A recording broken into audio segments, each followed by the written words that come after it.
Job 37, versículo 5 te dice: Dios sostiene maravillosamente con su voz, esta así cosa tan grande que nos no por comprender.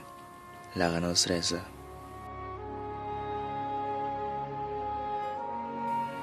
Nos querido y buen Dios, ahora un día más que nos agradecemos por vida, aunque nos no te comprende de con cierta cosa te pasa.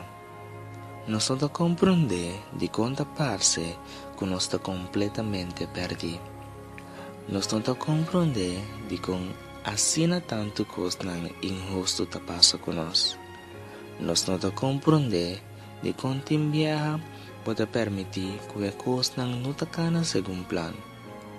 Tú no nos fuerza para aceptar que a vos sí te comprende y con manera por palabra te pisa-nos que a lo hace cosa tan grande para nos que nos no por comprender. Abre-nos mente y nos corazón para nos por aceptar que tú os te obra para bom, para esnan que te llama según tu propósito. Danke para tu amor para cada uno de nos.